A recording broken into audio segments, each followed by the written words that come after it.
Welcome to the Adventure Myth Puzzle. Hi Kitu, puzzle story শুরু করা যাক। গভীর চাঁদনি রাত, একটা চোর এলো।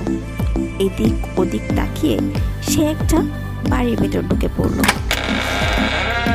ঢুকেই দেখলো 3টা কাঠের পুরনো বাক্স রাখা, আর প্রতিটি বাক্সের উপর কিছু সংখ্যা লেখা আছে। সে প্রথম 2টি বাক্স খুলতে পারলেও তৃতীয় বাক্সটি খুলতে পারল না।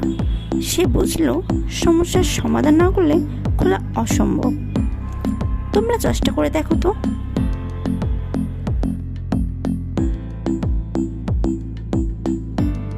এবার দেখি চোরটি কিভাবে তার সমস্যার সমাধান করলো। সে খুব ভালোভাবে সংখ্যাগুলো লক্ষ্য করলো। দেখলো প্রথম বাক্সের মাঝে 2টো সংখ্যা 5 ও 4 যোগ করলে 9 আসে, যা উপরে দেওয়া আছে। আর 5 ও 4 গুণ করা হলে 20 আসে, যা নিচে দেওয়া আছে।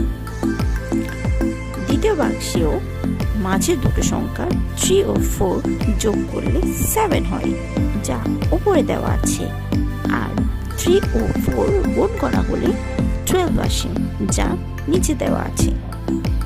এবার তৃতীয় বাক্সে লক্ষ্য করলো 5 ও 6 যোগ করলে 11 হয়, যা উপরে দেওয়া আছে। তাহলে হয়তো 5 ও 6 গুণ করা হলে 30 হবে, যা দিয়ে বাক্সটি খোলা যাবে। এভাবেই সে বাক্সের দাদার রহস্যের সমাধান করলো।